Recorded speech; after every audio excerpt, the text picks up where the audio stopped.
Subscribe करिए hi-fi study channel को, bell icon को प्रेस कीजिए लेटेस्ट वीडियो अपडेट सबसे पहले पाने के लिए। हेलो दोस्तों, कैसे हो आप सभी। स्वागत है एक बार फिर से आपके अपने चैनल हाईफाई स्टडी पे। दोस्तों आज की जो वीडियो है आप सभी के लिए साथियों बहुत ही ज़्यादा इंपॉर्टेंट होने वाली है, क्योंकि यहाँ पर आपके सिंधु सभ्यता से लेकर के जितने भी क्वेश्चन बनते हैं, सिंधु सभ्यता से आपके जितने भी क्वेश्चन बनते हैं, सारे के सारे मैं इस वीडियो में आज आपको बताऊंगा।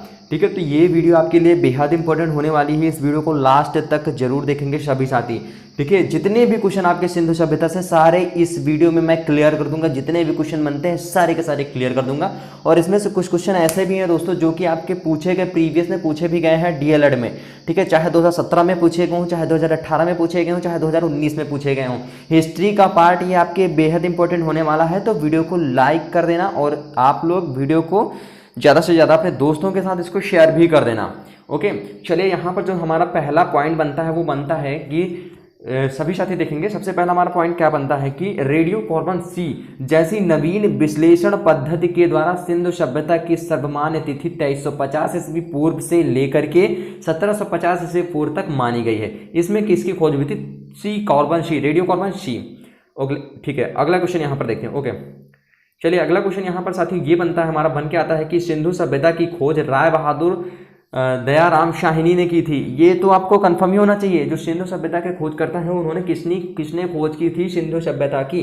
तो सिंधु सभ्यता की खोज राय बहादुर दयाराम शाहिनी ने की थी। अगला यहाँ पर हमारा पॉइंट ये बनता है, इसमें क्वेश्चन ये अगला बनता है कि सिंधु सभ्यता को प्रागैतिहासिक काल अथवा कांस्य युग में रखा जा सकता है और इस सभ्यता की मुख्य निवासी द्रविड़ एवं भूमध्य सागरीय थे। ठीक है, ये भी क्वेश्चन आपका बन सकता है। साथ में यहाँ पर एक और पॉइंट हमारा नेक्स्ट निकल के आता है कि सिंधु सभ्यता के सर्वाधिक पश्चिमी पुरास्थल सुत कांगेडोर जो कहाँ पर है? बलूचिस्तान में है। पूर्वी पुरास्थल आलमगीरपुर में है, जो कि कहाँ पर? मेरठ जिला में है, उत्तर प्रदेश में, आलमगीरपुर। ठीक है, अगला यहाँ पर देखते हैं कि उत्तरी पुरास्थल मांदा जिला अखनूर जम्मू कश्मीर में है तथा दक्षिणी पुरास्थल दाइमाबाद जिला अहमदनगर महाराष्ट्र में है। ठीक है, जिला अहमदनगर कहाँ पे है? महाराष्ट्र में है।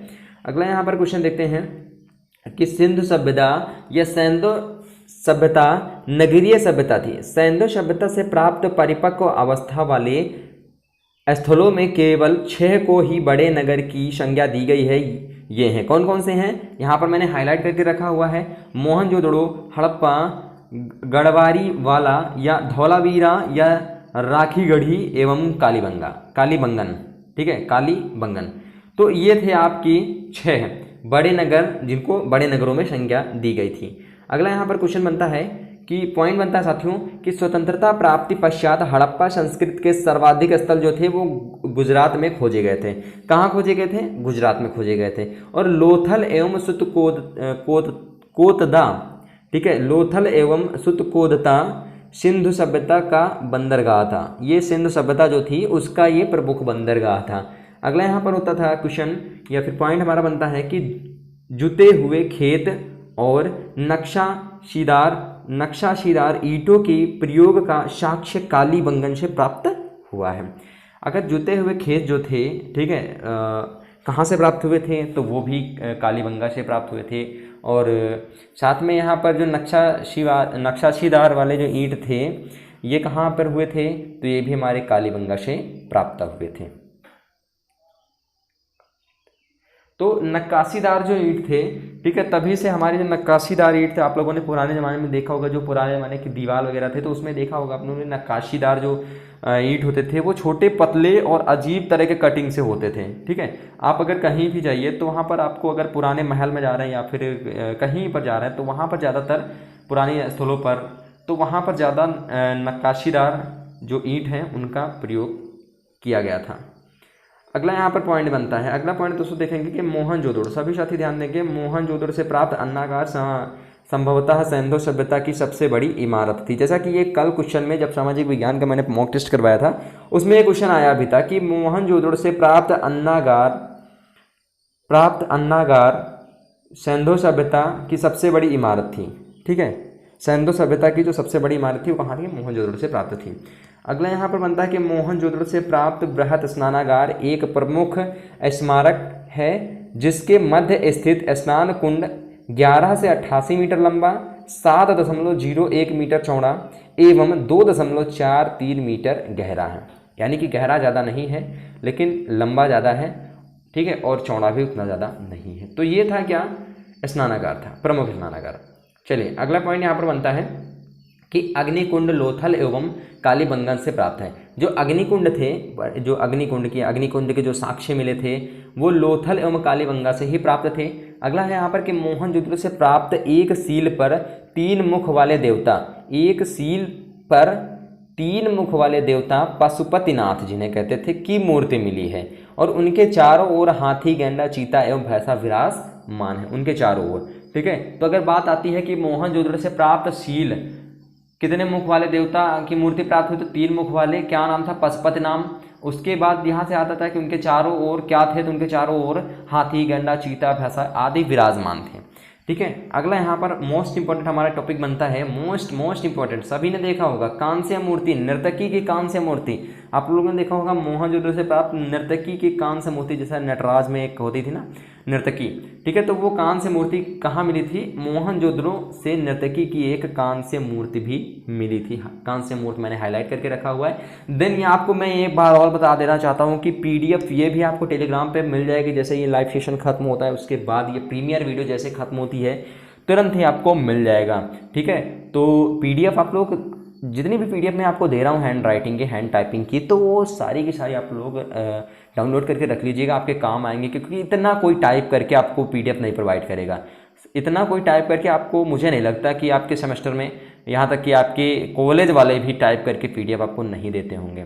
ठीक है, नहीं देते होंगे, मुझे कंफर्म है नहीं देते होंगे, आपको कहीं पर भी नहीं मिलता हो जितना आपको PDF टाइपिंग की हुई इस चैनल पे मिलती हैं। यानी इस चैनल पे आपके लिए बहुत ज़्यादा मेहनत की जाती है। ठीक है, बहुत ही ज़्यादा मेहनत करते हैं, ललित सर भी करते हैं, मैं भी करता हूँ, और आपको पता ही होगा टाइपिंग में कितना ज़्यादा मेहनत लगता है। ठीक है, चलिए अगला पॉइंट यहाँ पर देखते हैं कि हड़प्पा की मोहरों पर सबसे अधिक एक श्रृंगी पशु का अंकन मिलता है। सबसे ज़्यादा किसका मिलता है, एक श्रृंगी पशु का अंकन जो है मिलता है। ठीक है, अगला यहाँ पर क्वेश्चन मिलते हैं। अगला क्वेश्चन यहाँ पर देखिए, मनके बनाने वाले कारखाने लोथल एवं चन्हूदड़ो में मिले हैं। ठीक है, यानी मनके बनाने वाले जो कारखाने थे वो लोथल एवं चन्हूदड़ो में मिले हैं। उसके बाद आता है हमारा कि सिंधु सभ्यता की लिपि भाव चित्रात्मक है। यह लिपि दाईं से बाईं ओर लिखी जाती थी। वेरी इंपॉर्टेंट है, वेरी इंपॉर्टेंट है। सिंधु सभ्यता में जो लिपि लिखी जाती थी वो किधर से किधर की ओर लिखी जाती थी, ये आपका पॉइंट बनता है। यह लिपि जो है वो दाएं से बाईं की ओर लिखी जाती थी। जब अभिलेख एक से अधिक पंक्तियों का होता था तो पहली पंक्ति दाएं से बाएं और दूसरी पंक्ति बाएं से दाएं की ओर लिखी जाती थी। ये भी इंपॉर्टेंट टॉपिक है, इसी वजह से मैंने इसको हाईलाइट करके रखा हुआ है। ठीक है, इसी वजह से मैंने इसको हाईलाइट करके रखा हुआ है। अगला यहाँ पर देखते हैं, चलिए अगला देखते हैं यहाँ पर कि सिंधु सभ्यता के लोगों ने नगरों तथा घरों की विन्यास के लिए ग्रीड पद्धति अपनाई। ठीक है, तो इन्होंने घरों का विन्यास के लिए बनाने के लिए उन्होंने ग्रीड पद्धति को भी अपनाया था। साथ में यहाँ पर बात आती है कि घरों के दरवाजों और खिड़कियों, जो खिड़कियाँ थी सड़क की ओर ना खुलकर पिछवाड़े की ओर, सड़क की ओर ना खुल करके पिछवाड़े की ओर खुलते थे। केवल लोथल नगर के घरों के दरवाजे मुख्य सड़क की ओर खुलते थे। ये हो गई, ये आज भी होता है, ये आज भी होता। ज़्यादातर जो खिड़कियाँ होती हैं वो सड़कों की तरफ नहीं खोल के दूसरी तरफ खोली जाती हैं, और साथ में जो घरों के जो मुख्य द्वार होते थे, मुख्य दरवाजे होते थे, वो सिर्फ और सिर्फ सड़क की ओर खोले जाते थे, मुख्य सड़क की ओर खोले जाते थे। ये तो आज भी हो रहा है। ठीक है, तो ये साक्ष्य कहाँ से प्राप्त हुआ था, ये सिंधु सभ्यता से प्राप्त हुआ था। अगला यहाँ बात आती है कि सिंधु सभ्यता की मुख्य फसल थी गेहूं और जौ। ये भी मॉक टेस्ट में पूछा गया क्वेश्चन है दोस्तों, ये भी आपके मॉक टेस्ट में पूछा गया क्वेश्चन है। वेरी मोस्ट इंपॉर्टेंट क्वेश्चन है। सिंधु सभ्यता की मुख्य फसल थी गेहूं और जौ। ठीक है, चलिए अगला क्वेश्चन यहाँ पर बनता है कि सैंधववासी मिठास के लिए शहद का प्रयोग करते थे। ये भी क्वेश्चन आपके मॉक टेस्ट में पूछा जा चुका है। सिंधु सभ्यता यानी सैंधववासी जो थे वो मिठास के लिए शहद का प्रयोग करते थे। मिठास के लिए किसका प्रयोग करते थे, शहद का प्रयोग करते थे। यानी PDF में जितना भी आपके DLED का सब कुछ इसी में निचोड़ है साथियों। PDF आपके लिए बेहद इंपॉर्टेंट है, जरूर से जरूर डाउनलोड कर लीजिएगा। सभी साथी जरूर से जरूर डाउनलोड कर लेंगे। अगला यहाँ पर क्वेश्चन बनता है कि रंगपुर एवं लोथल से चावल के दाने मिले हैं और जिनसे धान की खेती होने का प्रमाण मिलता है। चावल के प्रथम साक्ष्य लोथल से ही प्राप्त हुए हैं, जो प्रथम साक्ष्य लोथल से ही प्राप्त हुए थे। अगला यहाँ पर बनता है कि सूरकोतदा कालीबंगन एवं लोथल से सैंधवकालीन घोड़े के अस्थिपंजर भी मिले थे। ठीक है, अगला यहाँ पर आता है तौल की इकाई संभवतः 16 के अनुपात में थी। अगर क्वेश्चन आ जाता है कि सिंधु सभ्यता के तौल की इकाई कितनी थी, तो संभवतः 16 के अनुपात में थी। अगला यहाँ पर बनता है कि सिंधु सभ्यता के लोग यातायात के लिए 2 पहिए एवं 4 पहियों वाली बैलगाड़ी या भैंसा गाड़ी का उपयोग करते थे। ठीक है, सिंधु सभ्यता के लोग। तो बात आती है यहाँ पर कि जो यातायात के लिए प्रयोग करते थे वो किन साधनों का प्रयोग किए थे, कितने पहियों वालों का प्रयोग किए थे, 2 या 4 पहियों वालों का, किन जानवरों का उपयोग करते थे, तो बैलगाड़ी या भैंसे गाड़ी का, यानी बैल का प्रयोग या फिर भैंसे का प्रयोग करते थे वो लोग। ठीक है, चलिए अगला यहाँ पर देखते हैं। अगला यहाँ पर देखते हैं साथियों, बनता हमारा यह है कि मेसोपोटामिया के अभिलेख में वर्णित मेलुहा शब्द का अभिप्राय सिंधु सभ्यता से ही है, ये भी हमारा बन जाता है। साथ में नेक्स्ट पॉइंट हमारा बनता है कि संभवतः हड़प्पा संस्कृति का शासन वॉडिक वर्ग के हाथों में था। मोस्ट इंपोर्टेंट टॉपिक है ये भी। साथ में यहाँ पर पिग्गट ने हड़प्पा एवं मोहनजोदड़ो को एक विस्तृत साम्राज्य की जुड़वा राजधानी कहा था। जुड़वा राजधानी किसको कहा था सिंधु सभ्यता में? पिग्गट ने हड़प्पा एवं मोहनजोदड़ो को एक विस्तृत साम्राज्य की जुड़वा राजधानी कहा था। सिंधु सभ्यता के लोग धरती को उर्वरता की देवी मानकर उसकी पूजा करते थे। किसको? धरती को उर्वरता की देवी। ठीक है, यानी उसमें उर्वरता की देवी क्यों थी सभी को पता है, क्योंकि धरती माँ क्या होती थी कि हमें खाने के लिए आज भी सब कुछ प्रदान करती हैं, वही सब कुछ हमें देती हैं।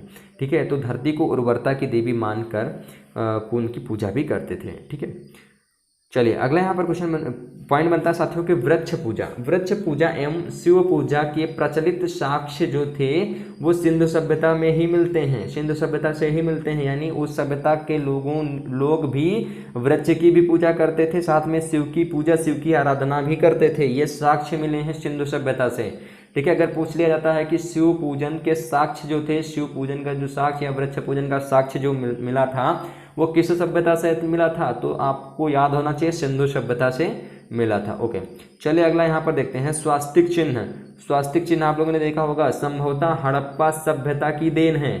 अगर स्वास्तिक चिन्ह की बात कर लेते हैं, ठीक है, स्वास्तिक चिन्ह ऐसे बना होता है, तो स्वास्तिक चिन्ह की अगर हम यहाँ पर बात कर लेते हैं तो वो भी जो था वो हड़प्पा सभ्यता की ही देन है। इस चिन्ह में सूर्योपासना का अनुमान लगाया जाता है, इसमें सूर्योपासना का अनुमान लगाया जाता है। सिंधु घाटी के नगरों में किसी भी मंदिर के अवशेष भी मिलते हैं, नहीं मिलते हैं, अवशेष नहीं मिलते हैं। ठीक है, अगला यहाँ पर पॉइंट बनता है कि सिंधु सभ्यता में मातृ देवी की उपासना सर्वाधिक प्रचलित थी। जो मातृ देवी की उपासना करते थे वो सर्वाधिक इसमें प्रचलित थी। साथ में नेक्स्ट पॉइंट हमारा बनता है कि पशुओं में कुबड़ वाला सांड है। कुबड़ आप लोगों ने देखा हो जिसकी पीठ पे बड़ा सा निकला होता है मांस। ठीक है, जिन भी पशुओं के बैल के ऊपर ज़्यादातर निकला होता है। ठीक है, और ये होता था पशुओं के जो जितने ज़्यादा कुबड़ निकला होता था, जिसमें मांस ज़्यादा होता था, तो अधिक कुबड़ वाला सांड इस सभ्यता के लोगों के लिए विशेष पूजनीय था। ठीक है, विशेष पूजनीय था कुबड़ वाला सांड या कुबड़ वाला बैल। ठीक है, चलिए अगला यहाँ पर क्वेश्चन हमारा पॉइंट बनता है कि स्त्री मृण मूर्तियाँ, मिट्टी की मूर्तियाँ, ठीक है, अधिक मिलने से ऐसा अनुमान लगाया जाता है कि सैंधव समाज मात्र सत्तात्मक था। क्या मिलने से? मिट्टी की मूर्तियाँ मिलने से। ओके, चलिए अगला यहाँ पर पॉइंट बनता है कि सैंधववासी जो थे सूती एवं ऊनी वस्त्रों का प्रयोग करते थे। जो सैंधववासी थे वो सूती एवं ऊनी वस्त्रों का भी प्रयोग करते थे। साथ में यहाँ पर मनोरंजन के लिए सैंधववासी जो थे मछली पकड़ना, शिकार करना, पशु पक्षियों को आपस में लड़ाना और चौपड़ और पासा खेलना। चौपड़ मेरे को नहीं पता है चौपड़ क्या होता है, लेकिन पासा आपको पता ही होगा। ठीक है, पासा खेलना आदि साधनों का प्रयोग करते थे। सिंधु सभ्यता के लोग काले रंग से डिजाइन किए हुए लाल मिट्टी के बर्तन बनाते थे। जो सिंधु सभ्यता के लोग थे वो काले रंग से डिजाइन किए हुए लाल मिट्टी के बर्तन बनाते थे। अगला यहाँ पर हमारा साथियों पॉइंट बनता है कि सिंधु घाटी के लोग तलवार से परिचित नहीं थे। ठीक है, यानी सिंधु सभ्यता में कहीं पर भी तलवार का कोई नामो निशान नहीं था। नेक्स्ट हमारा बनता है कि कालीबंगन एकमात्र हड़प्पाकालीन स्थल था जिसका निचला शहर सामान्य लोगों के रहने हेतु भी किले से बाहर हुआ था। बहुत इंपॉर्टेंट टॉपिक है ये। यानी एक ऐसा स्थल था जिसमें निचला शहर, जो नीचे का शहर था, सामान्य लोगों के रहने के हेतु, ठीक है, वो भी क्या था, कहाँ से, निचला शहर भी किले से घिरा हुआ था। यानी जो सामान्य लोग के रहने का था वो भी किले के अंदर सुरक्षित रह सकें, ठीक है, ये घिरा हुआ था। बाकी जो सामान्य लोग थे उनको तो किले से बाहर रखते थे, लेकिन इसमें किले से के अंदर ही था, ठीक है। चलिए अगला यहाँ पर पॉइंट बनता है कि पर्दा प्रथा एवं वैश्यावृत्ति सैंधव सभ्यता में प्रचलित थी। पर्दा प्रथा भी थी और वैश्यावृत्ति, ठीक है, समझ रहे हैं आप लोग। तो ये भी सैंधव सभ्यता में प्रचलित थी। और शवों को जलाने एवं गाड़ने, यानी दोनों प्रथाएं थी वो भी प्रचलित थी।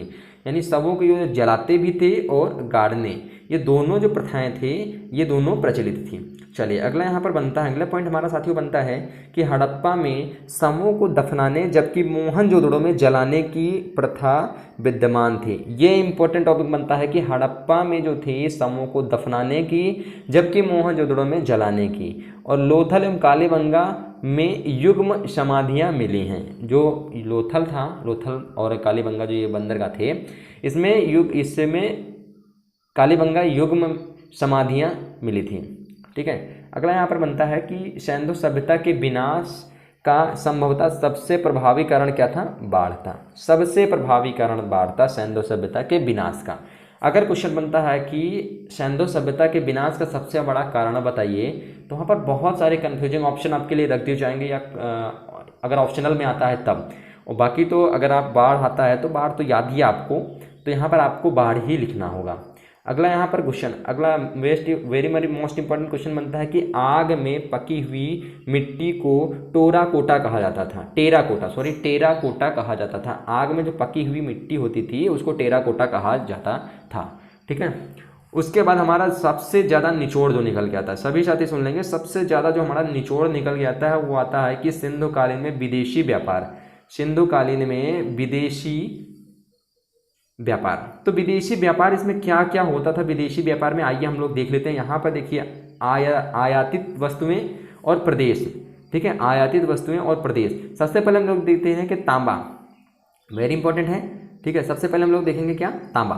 तो तांबा कहा था खेतड़ी, बलूचिस्तान और ओमान, ये प्रदेश थे। चांदी का आयातित वस्तुएं जो थी वो अफगानिस्तान और ईरान थी। सोने की थी कर्नाटक थी, अफगानिस्तान और ईरान थी। टिन का था अफगानिस्तान और ईरान। गोमेद का था सौराष्ट्र और लाजवर्द का था मेसोपोटामिया और शीशा का था ईरान, ठीक है। तो ये भी आप लोग याद कर लीजिएगा। साथ में अब हमारा आता है मेन पॉइंट हमारा ये आता है कि ये आपको टेलीग्राम पे PDF अपलोड हो गई है, सभी साथी जाके देख सकते हैं। टेलीग्राम पे ये PDF अपलोड हो गई है, सभी साथी जाके देख सकते हैं। और अगर वीडियो पसंद आए तो वीडियो को ज़्यादा से ज़्यादा आप लोग शेयर भी करिएगा, ठीक है, ज़्यादा से ज़्यादा शेयर करिएगा। लेकिन मैं आपसे एक ही रिक्वेस्ट करूँगा कि सभी साथी PDF जरूर ज्वाइन कर लेंगे, PDF जरूर डाउनलोड कर लेंगे, क्योंकि इस तरह के PDF आपको कहीं पर पूरे YouTube में, आपके कॉलेज में बिल्कुल भी नहीं मिलने वाली हैं, बिल्कुल भी नहीं मिलने वाली। आप लोग कमेंट में बताइए कि क्या आपको इस तरह की PDF और कहीं मिलने वाली हैं। आपके कॉलेज में PDF मिल रही है इस तरह की? नहीं मिल रही, क्योंकि वो लोग क्या कर रहे हैं कि गंदी संदी सी फ़ोटो खींच के और PDF बना के भेज रहे हैं। मैंने देखा है, काफ़ी सारे स्टूडेंट ने मेरे पास भेजा था, मैंने देखा है। तो ऐसा नहीं होना चाहिए। अगर PDF बनाना ही, थोड़ी सी मेहनत कर लो, थोड़ी सी मेहनत लगेगी, ठीक है, थोड़ी सी मेहनत लगेगी, थोड़ा अच्छी PDF बन जाएगी। टाइपिंग कर लो आप, कॉलेज में लैपटॉप कंप्यूटर PC भी होते हैं और टीचर भी अच्छे होते हैं, मेरे को लगता है यही, ठीक है। तो हालांकि टाइपिंग के लिए तो बहुत ही कठिन काम है, उसमें तो टाइपिंग के लिए तो एक स्पेशल टाइपिंग वाला बंदा रखना पड़ता है। और हालांकि मैं खुद टाइपिंग कर लेता हूँ, इस वजह से मैं टाइपिंग कर लेता हूँ ना, यानी कि मुझे भी रखना पड़ता, ठीक है, लेकिन मैं खुद कर लेता हूँ, ठीक है। क्यों खुद कर लेता हूँ? जिससे कि जो पैसे हैं वो भी बच जाते हैं, साथ में अपनी जो टाइपिंग होती है वो भी बरकरार रहती है, अच्छे से टाइपिंग होती रहती है, ठीक है, टाइपिंग स्पीड भी बनती रहती है। तो दोस्तों इस वीडियो को यहीं पर एंड करते हैं, मिलते हैं फिर नए नेक्स्ट वीडियो के साथ। तब तक के लिए थैंक यू सो, जय हिंद, जय भारत, वंदे मातरम।